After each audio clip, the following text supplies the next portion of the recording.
உங்க பையன் எல்லா பசங்களும் கூட அடிச்சிட்டு இருக்கான் பாருங்க பார்க்ல. கொஞ்சம் என்னென்ன வந்து அவனை கொஞ்சம் கண்டிச்சு வைங்கக்கா. இல்லைன்னா சொன்னாலும் கேட்க மாட்டான். என்ன கண்டிக்க மாட்டீங்களா? ஓ ஜென்டில் பேரண்டிங்கா, நல்லது நல்லது. அக்கா ஜென்டில் பேரண்டிங்னா என்னன்னு தெரியுமா? இல்ல நம்ம பசங்க தெரியாம தப்பு பண்ணும்போது டக்குன்னு கத்தி அவங்கள இது பண்ணி அடிக்கிறது இதெல்லாம் பண்ணக்கூடாது. அப்ப நீங்க ஜென்டிலா வந்து சொல்லலாம். அதாவது கை தவறி ஏதாவது கிளாஸ் விழுந்த உடனே கத்துறது அப்படிலாம் பண்ணாம நீ நெக்ஸ்ட் டைம் பண்ணாத பார்த்து பண்ண அந்த மாதிரி சொன்னீங்கன்னா அது பேர் வந்து ஜென்டில் பேரண்டிங் வச்சுக்கலாம். அதுனா அவங்க தப்பு பண்ணும்போது கூட கண்டிக்காம விட்டீங்கன்னு வச்சுக்கோங்களேன், அது பேர் ஸ்பாயில்டு பேரண்டிங். என்ன நீங்க தானே சொன்னீங்க உங்ககிட்ட கிளாஸ்க்கு வரணும் எப்படி ஒரு சிறந்த தாயா இருக்குன்னு.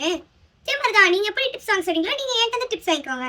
நான் உண்மை சொல்லே காட்ட மாட்டேன், ஜஸ்ட் சொன்னேன் உங்களுக்கான டிப்ஸ். இங்க பாருங்க, இப்போ உங்க பையனை நீங்க வந்து கண்டிக்கிறது தான் ரொம்ப நல்லது. அவன் எல்லாரையும் போட்டு அடிச்சிட்டு இருக்கான். இப்போ நீங்க வந்து ஸ்டர்னா சொன்னாதான் அவன் கேட்பான், இது தப்புன்னு புரிவான். நீங்க அப்பவும் வந்து நோ அப்படி இது பண்ணீங்கன்னா அவன் வந்து புரிஞ்சுக்கிற மாதிரி தெரியல. விளைவுகள் அப்புறம் நடக்கும்க்கா. நீங்க வந்து சொல்லுங்களேன். ஓ ஜென்டிலா தான் சொல்லுங்களா? சரி சொல்லிக்கோங்க. ம் சொல்லிட்டான்ட்டீங்கல்ல. ஏய் யாராவது ஒன்று அடிச்சா என்ன பண்ணணும்? 1 செகண்ட்க்கா. திருப்பி அடிச்சிடு, ஒன்றும் பிரச்சனை இல்லை. என்ன நீங்க என்ன சொன்னீங்க பசங்களுக்குள்ள இதெல்லாம் விளையாட்டு, இதுல எல்லாம் பெரியவங்க நம்ம இன்டர்ஃபியர் பண்ணக்கூடாது, எப்படி பயங்கரமா போட்டு ஸ்டிக் வச்சு அடிக்கும் கூட கவனம் நிற்கணும். நீங்கள இப்போ எதுக்கு இன்டர்ஃபியர் பண்றீங்க? நீ அடி. இன்டர்ஃபியர் பண்ணாதீங்கக்கா. ஜென்டில் பேரண்டிங் ஏன் மூஞ்சி மாறுது? அது ஜென்டில் பேரண்டிங்னா உங்க பையனுக்கு மட்டும் தான் நீங்க ஜென்டிலா சொல்வீங்களா? யாருக்கானாலும் நீங்க ஜென்டிலா தானே சொல்லணும். சிரிச்சுக்கிட்டே சொல்லுங்க, அடிக்கூடாது. நீங்க அப்படிதானே சொல்லுவீங்க. அப்படிதானே சொல்லுவீங்க. அப்புறம் என்ன ஜென்டில் பேரண்டிங் நல்லா பண்ணுறீங்க. பசங்களை வந்து கெடுக்கிறதே இந்த மாதிரி பேரண்ட்ஸ் தான். நீங்க ஜென்டில் பேரண்டிங் பண்ணுங்க, தப்புன்னு நான் சொல்லலை. ஆனா அதை எப்போ பண்ணணும், எந்த விஷயத்துல பண்ணணுன்றத புரிஞ்சுக்கோங்க. சரியா? என்ன இப்போ அடிச்சிட்டான்னு அழுவா பாருங்க.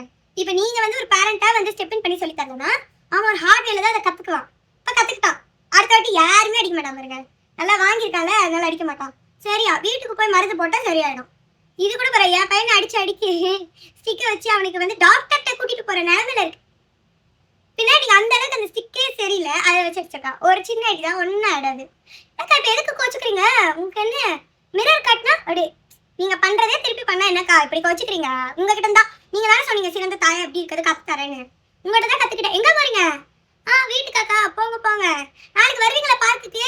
மறக்காம பையன் கூப்பிட்டாங்க. வா நம்ம டாக்டர்கிட்ட போலாம்.